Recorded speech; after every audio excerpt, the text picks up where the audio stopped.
Selamat pagi sahabat Alkitab yang terkasih. Marilah kita mengawali hari ini dengan melakukan perenungan akan firman Tuhan. Bacaan Alkitab kita pada hari ini berasal dari kitab Ulangan pasal 3 ayat 1 sampai ayat 11.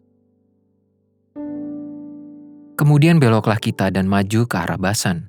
Dan Og, Raja Basan, dengan seluruh tentaranya maju mendatangi kita untuk berperang di Edrei.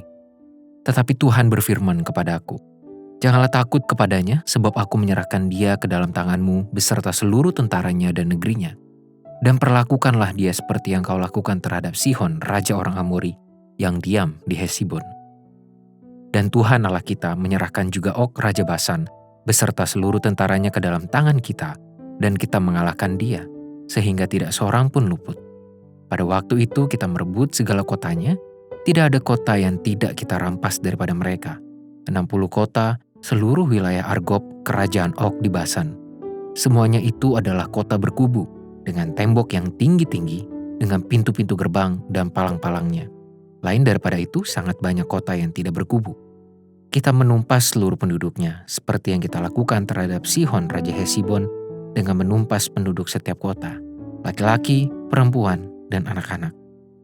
Tetapi segala hewan dan jarahan dari kota-kota itu kita rampas bagi kita sendiri. Jadi pada waktu itu, dari tangan kedua raja orang Amori itu, kita merampas negeri yang di seberang sungai Yordan, mulai dari sungai Arnon sampai gunung Hermon. Orang Sidon menyebut Hermon itu Sirion, dan orang Amori menyebutnya Senir. Segala kota di dataran tinggi, seluruh Gilead, dan seluruh Basan sampai Salka dan Edrei, kota-kota kerajaan Og di Basan. Hanya Og, Raja Basan, yang tinggal hidup dari sisa-sisa orang Refaim. Sesungguhnya, ranjangnya adalah ranjang dari besi. Bukankah itu masih ada di kota Raba Bani Amon? 9 hasta panjangnya dan 4 hasta lebarnya, menurut hasta biasa. Sebuah ketakutan tidak hanya menjadi suasana yang meragukan, tetapi juga menjadi penghambat laju seseorang dalam menjalani kehidupannya. Tidak jarang seorang manusia yang tidak dapat menghadapi ketakutannya justru berhenti di tengah jalan atas segala upaya yang sudah ia lakukan demi mencapai tujuan hidupnya. Tidak sedikit pula manusia yang lebih memilih mengalah dengan ketakutan karena merasa tidak mampu menghadapinya secara nyata. Inilah mengapa ketakutan bukan lagi sebuah kondisi yang abstrak, tetapi telah menjadi kenyataan dalam hidup banyak manusia. Di tengah perjalanan yang sedang dilakukan oleh bangsa Israel menuju tanah perjanjian, mereka pun mengalami cukup banyak ketakutan. Salah satunya dapat kita temui pada perikop ini, yakni ketika Og, Raja Basan, mengejar bangsa Israel dengan maksud untuk menghancurkan mereka. Kebesaran, kekuatan, dan kekuasaan Og ternyata memanglah cukup besar, di mana salah satu bukti simbolnya dapat kita temukan melalui catatan mengenai tempat duduk Or. Bahkan, kita dapat membaca catatan peristiwa yang menunjukkan bahwa kota-kota yang dimiliki oleh Og adalah peradaban yang besar dengan sistem pertahanan yang kuat. Oleh sebab itu, tidak mengherankan ketika banyak bangsa lain, termasuk Israel, yang mengalami ketakutan menghadapi segala kekuatan dan kebesaran yang dimiliki Og. Meski demikian, bangsa Israel tetap mampu mendulang kemenangan atasnya. Sahabat Alkitab, kita perlu menyadari bahwa kemenangan yang terekam dalam perikop ini tidak akan dapat dialami oleh bangsa Israel jikalau mereka tidak lepas dari ketakutan. Itulah mengapa Tuhan memiliki peran yang paling besar dalam kehidupan bangsa Israel.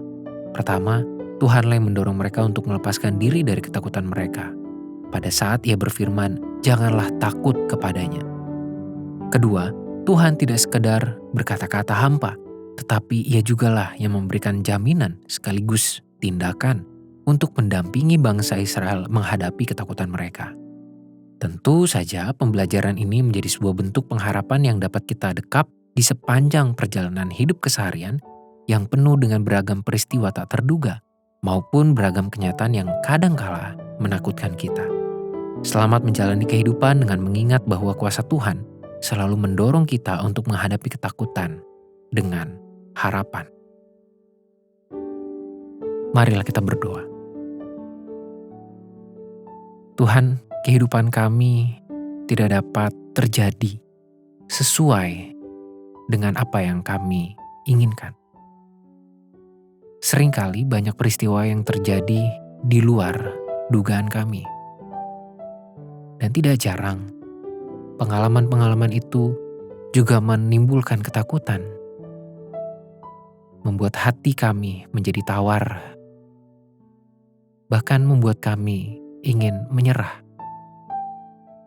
Tapi kami percaya bahwa Tuhan adalah Allah yang selalu menyertai kami, memberikan kami pengharapan, memberikan kami kekuatan, memberikan kami keberanian untuk menghadapi berbagai pengalaman dan peristiwa hidup yang menyakitkan, menyedihkan, dan menakutkan.